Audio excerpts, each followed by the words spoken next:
Sira. Nagdala po siya ng dahon. At nanguha pa rin pala si Nanay Luz ng dahon. Nang matuto. Tinawag pang dinupang. Aba, hindi naman maanghang. Dinupang sila.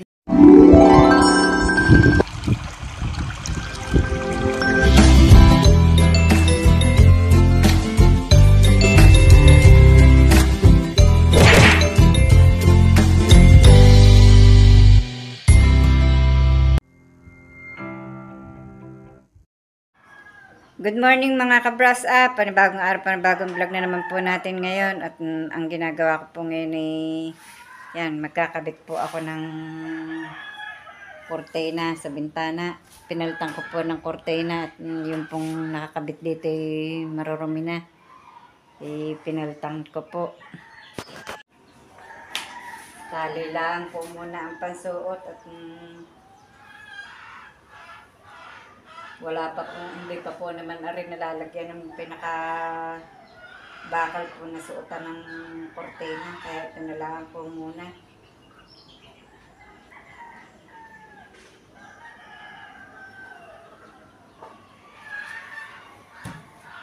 Ayan.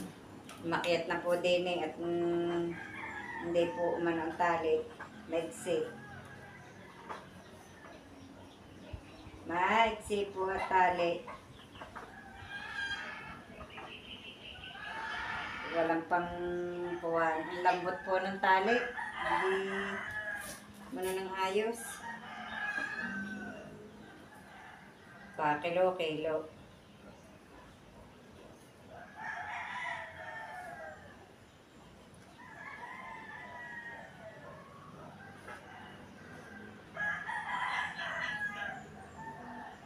Tagal magsuot.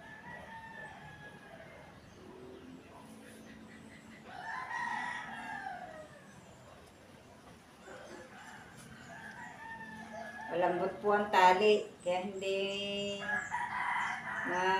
isuot agad.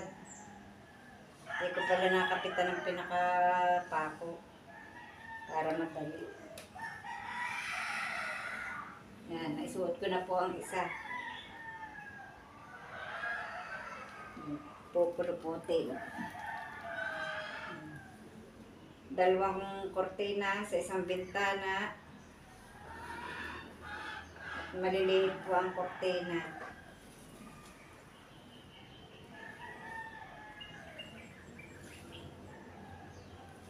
Liliit ang kortina.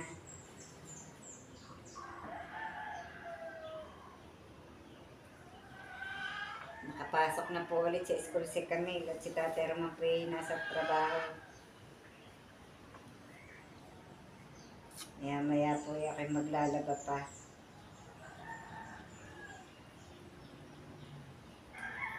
Noona ko lamang po ang mag-imis ng bahay.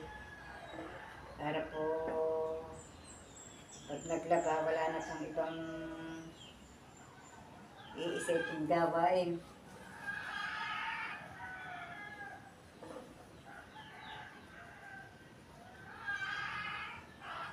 Nakapagpakain na rin po ako ng baboy at nakapagpataka na ng manok. Nakapagwalis na po ng harapan.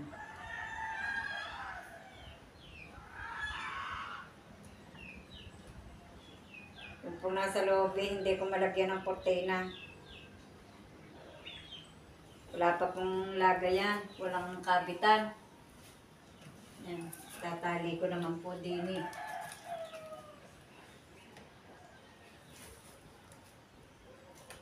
Yeah.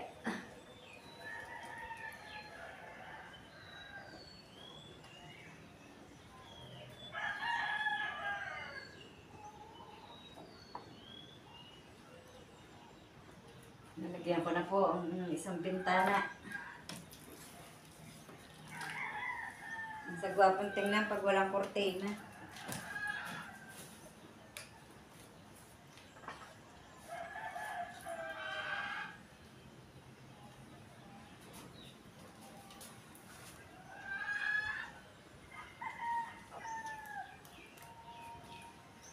Natin pong aayusin.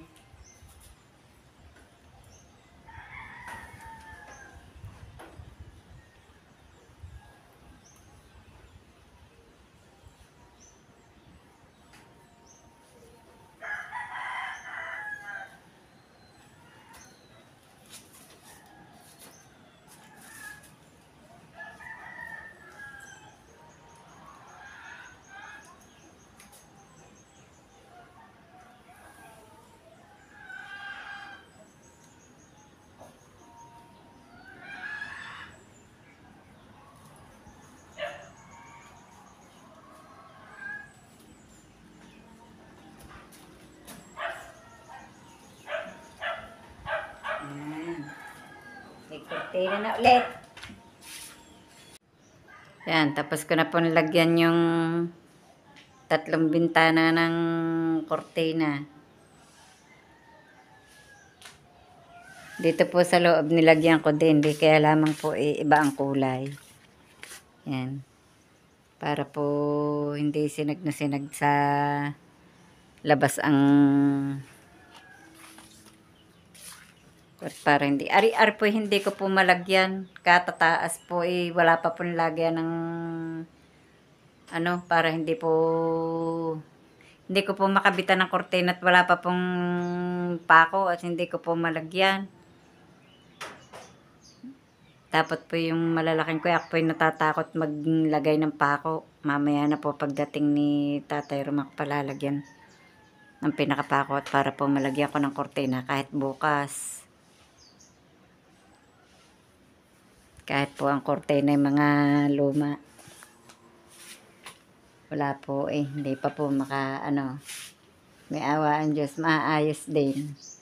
Mapapaganda din po tingnan ang mga bintana. Ang kortina ko pong inilagay na yan tag 35 pesos po lamang bawat isa. Mahalaga po yung meron.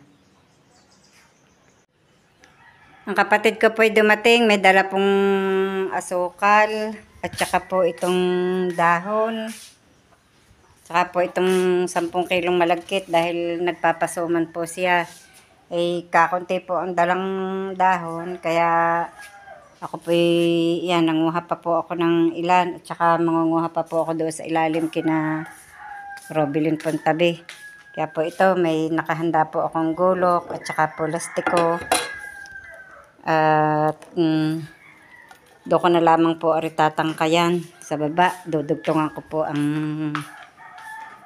tangkay. Lalagyan ko po ng kawayan. Ako po bababa muna sa doon po kina Robilin doon. Mainit na po. Mainit na. Alangan po lamang hindi manguha at mamaya po isasalab pa po yun bago pa po pupunasan, bago po gugupitin pa. At bukas baka po bukas makakapagsuma na at Miyerkules po ay kukunin yun. Bababa muna tayo dito kina Robilin. Magaling na lahat kahit mainit ang araw. Mahangin po. May hinog na uling papaya. Mamaya ko pala kukunin. 2 na uli ang hinog. Hilog na nabubulol na po si Nanay Luz. Nabubulol na. Doon po ako mangunguha ng dahon sa babang iyon. Makakuha po ng 5 palapa, di malaking kaisuran. Nako, nasayang ilan ang kalamyas. Nanlaglag na. Kala ko'y mangunguha yung aking bilas, hindi na po nanguha. Pero namumunga na po ulit, dami na po ulit bulaklak. Nabulaklak na ulit ang kalamyas Nga pong nasa tabi namin doon kuhan, bulaklakan na ulit.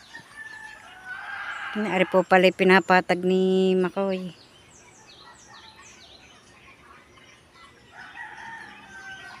Dinadagdagan ng lagyan po ng halaman. Babaguhin yata ang taniman. Inalis na rin yung naroroon. Nagpapatugtog si Cordape. Mabunga rin ng paminta. May bagong bunga na uli. Nangunguha po ng dahon ng saging si Nanay Luz. Dahil nagpapasuman po ng kaunti ang kanyang kapatid na magpipiesta doon sa Balagbag. Kulang po yung dalang dahon.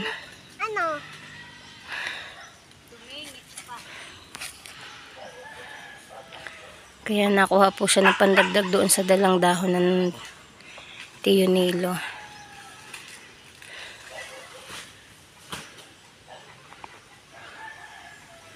Kumuha nga pa ako ng dalawang sisi.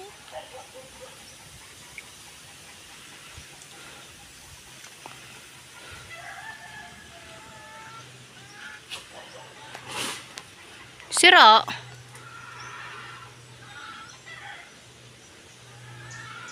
Arina, yung isang yun, maganda-ganda. Mataas lang. Tita. Si Nanay A, si Nanay Los. Si Nanay Los. Si Nanay Los po ay nangunguha ng dahon. Ano pa? Mama, Dadalhin po sa balagbag. dadalhin po sa balagbag. Ano pa? Ay, magsusuman pala sila. Masusuman. Tapos dadalhin dun sa balagbag. Tapos dadalhin sa balagbag. Opo. Pupunta nga pala ako kay Nanay Los.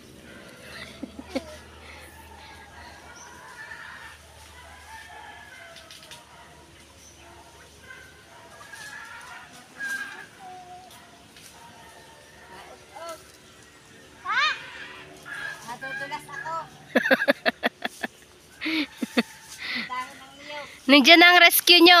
Nandiyan na. Yun, yung batang kulinggit na yun.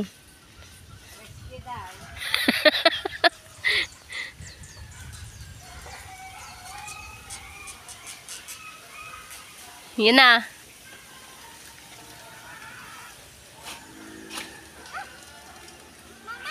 Baka naman sa inyo makatama yan. Yan na.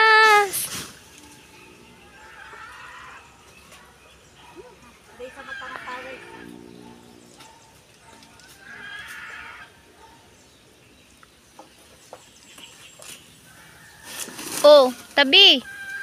Bakit? Inay.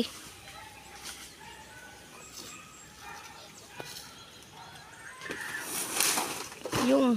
Uy, Teka lang anak, kung mahanggal. ako ang magsasabi. Mm. Ano yun? Ano sasabihin ko? Mama. Ano sasabihin ko? Huwag mo akong gulaw.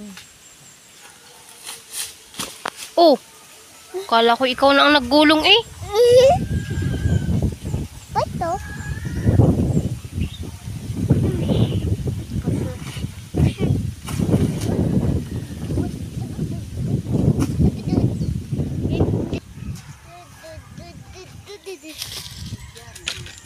May pagsabit pa. Ito! Nasaan ba yung kahoy? Tama na siguro yan. Yung isa na yung nakalawit na yun, pwede kunin nyo na rin yan. Wow!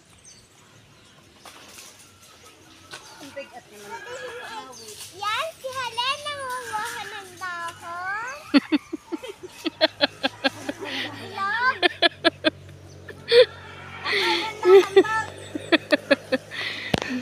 Yun, si Hale, nangunguha ng dahon. Ano yun? Hindi aso. Ay, alangan ako naman. Alangan ako ay aso. Ay, aso naman.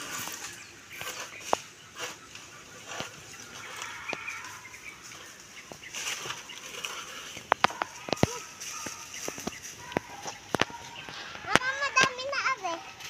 Wala pang yung hako.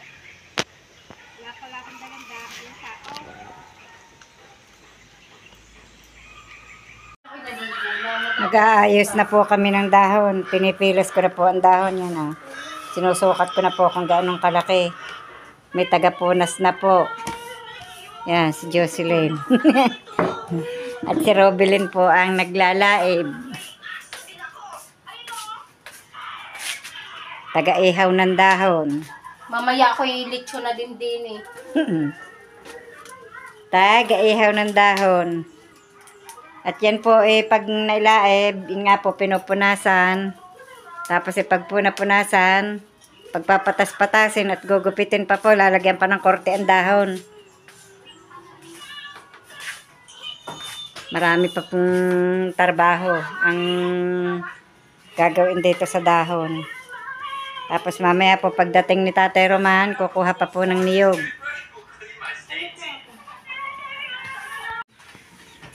Matapos pong ilaib ni Robelin yung mga dahon, ngayon po ay pinuputulan na ni Nanay Luz ng ang dulo. Magkabilang dulo at para maikli ang paggamit. At nagpasuman po yung kapatid niyang bunso at piyesta po sa kanila sa Huwebes. Parang nagtatagdad ng Kaya dinala po kanina yung binili niyang malagkit, asukal at saka nagdala po siya ng dahon. At nanguha pa rin pala si Nanay Luz ng dahon. At kulang nga po yung dinala ng kanyang kapatid. At patuloy lang po ang pagpapahid ni Robelin ng dahong inilaib. Tapos si Nanay Luz naman patuloy po ang pagtatadtad.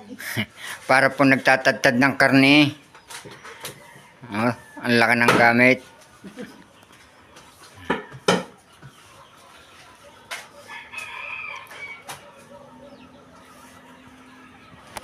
Ang ginagawa niyong dalawang yan. Hindi, 1,000 wishes ang akin. Tanong ko Saan gagaling yan? pero mas gusto ko yan. Pag mo sa dalit. Bigay Nina? Tingnan mo kung ano. Nagre-repair po pala ng grinder ang dalawa. Hindi. Kung ano nga may Baka naman lalong masira. mabaho ba? Parang nalapot ka rin kung are. Are.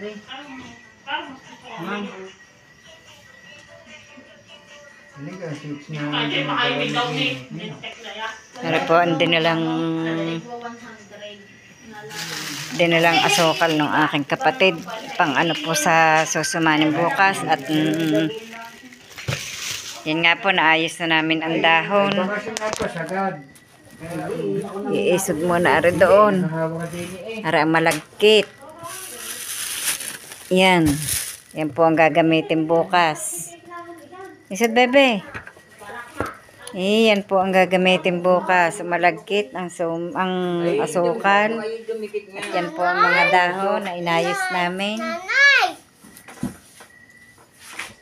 Nakapatas po dito. At para po bukas basta nala ang dadamputin ng magsusuman.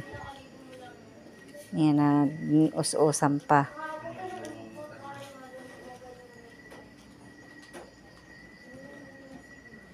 Iisod-isod po sa bandang gitna at baka maglaglagan pa.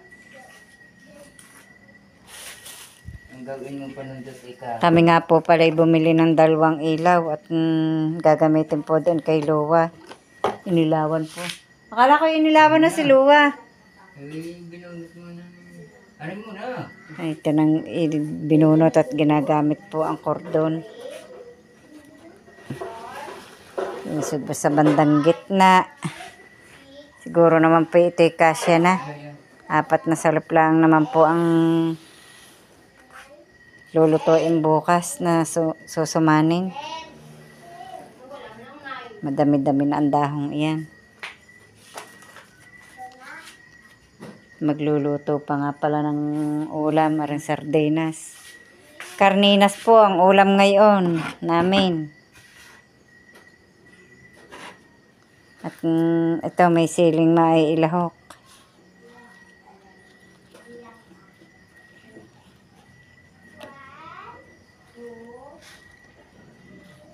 Hindi ginatanim ako'y aring siling are. Makoy.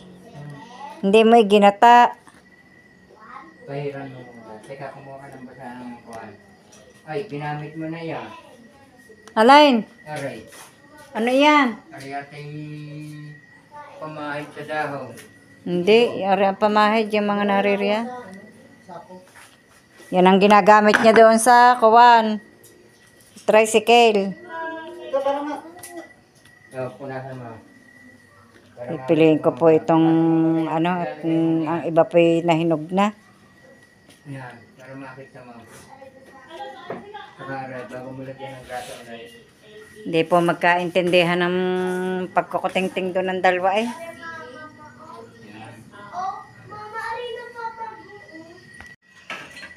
Si Camille po magluluto ngayon ng ang aming ulam. Yan, nagtatalo po siya ng bawang.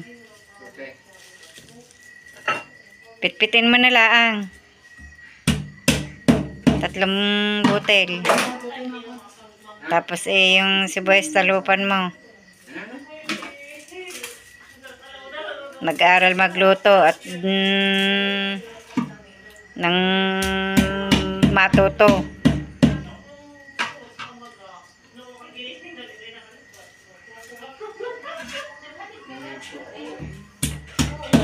Baka makatihaya ang kutsilyo, ang kamay mo. Hindi na wari gagayatay. Hindi na, madudurog din yan pag ginisa. Ilagay mo na sa platito.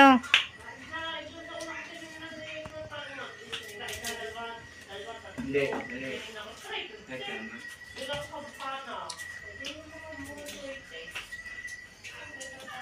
Ang sardinas eh, mabuksan na. Lalagay natin. Nasaan ang kamatis na ginayat mo?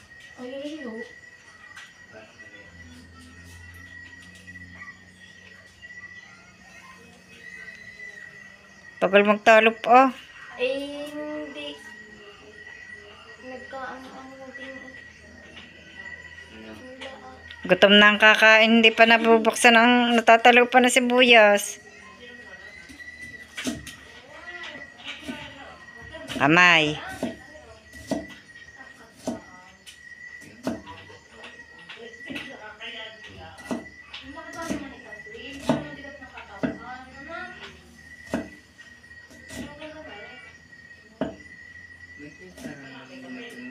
Sardinas po pala ngayon ay 29 na. Kamahal na. O, ang kamates. O, buksin mo ng kwan. Ang, ano. Buksan mo na para basta nalaya, ano. Hindi pala nakapanguha ng talbos. Hugasan mo yung siling yun at ilahok mo din mamaya.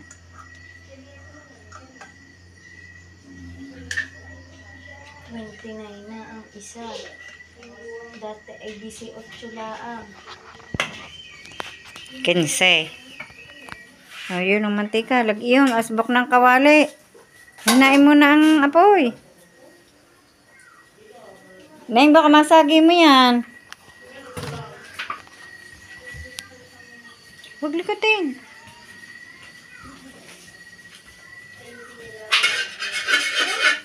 Hindi ari sinama. Eh, malambot na ho. Yan po na. Yan, naglalagay na po ng mantika si dagdag eh. May kamatis yun eh. Yan.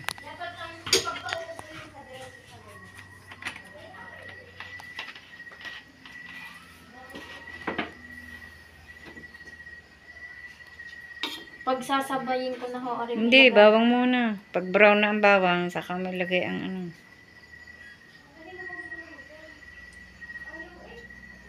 Magigisa na po siya ng bawang at sibuyas. Laksi-laksi po eh. Ano gawari bagong bili niya? Hindi, tagal lang. Napamagpipista. O, lagyan na ang bawang.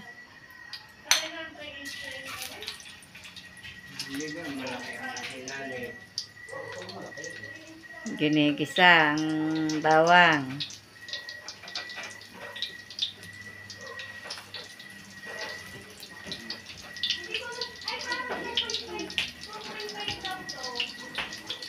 Halo.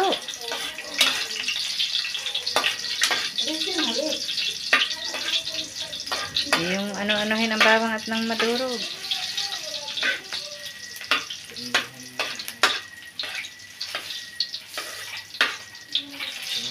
Lagyan sibuyas.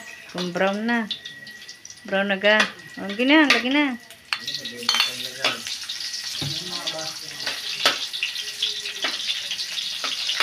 Kamil po yung malaki pa sa akin ngayon. Tingnan niyo po.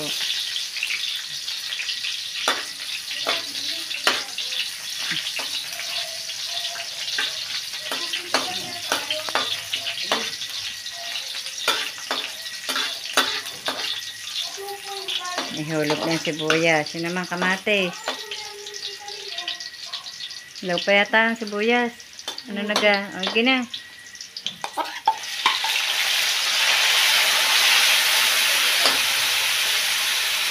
Taklaban mo muna.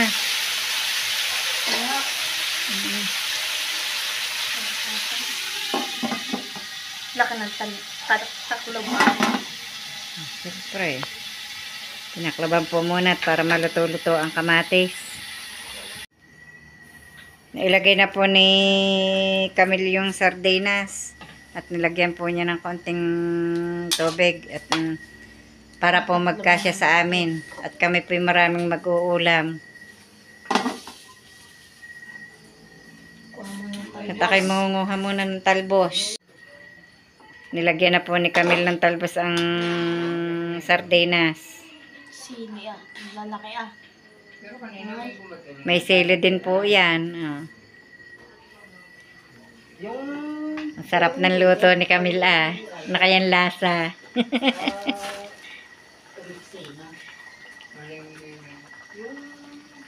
Ano kayang lasa ng luto? Tikman mo nga. Kaya nagatlaw. Masarap. Masarap daw.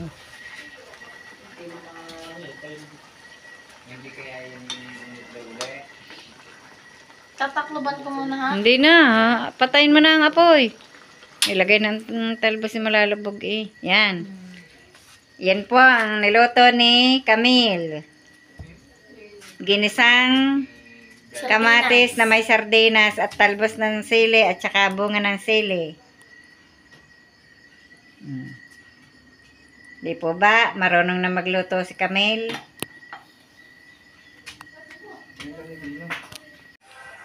Yan po ay kami nakain na ng hapunan. Kain na po kayo.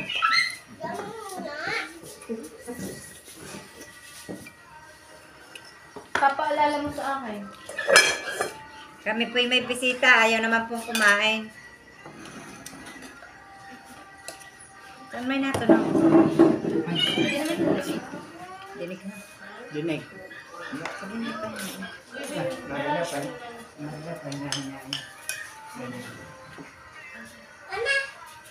Kain na kayo. Kain po kayo. Sardinas ang ulam. Ang kusara. Hindi. Sarap ng sili. Sili na may korting sardinas. Sabi na sa inyo, walang anghang. Hindi pa pala na lahat. Hindi Ang na sarap pa pala. nga lahat. Marilo. Sarap ng sili. Ulam na. Sarap na, hindi maanghang. Tignan mo. Galing nga yan ka na ilay. Wala yung anghang.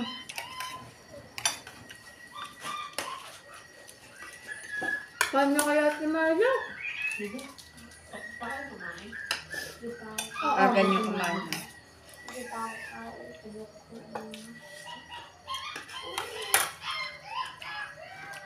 Siya, may naiyak.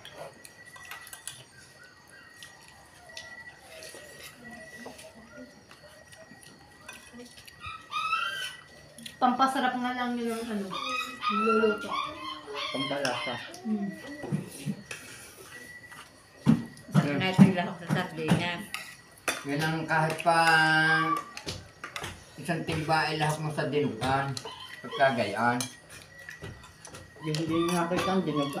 Di wala rin kwenta. Tinawag pang dinugang. Diba eh, hindi naman maanghang. Dinugang sili na iyon. Sili na may dugo.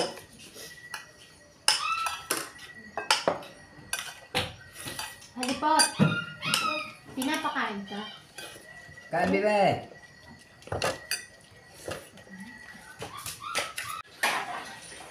Maraming salamat mga kabrasap sa patuloy niyong pagsubaybay hanggang sa dulo ng aming vlog. At saan man po kayo naroroon, mag-iingat po kayo palagi. Bye-bye and God bless.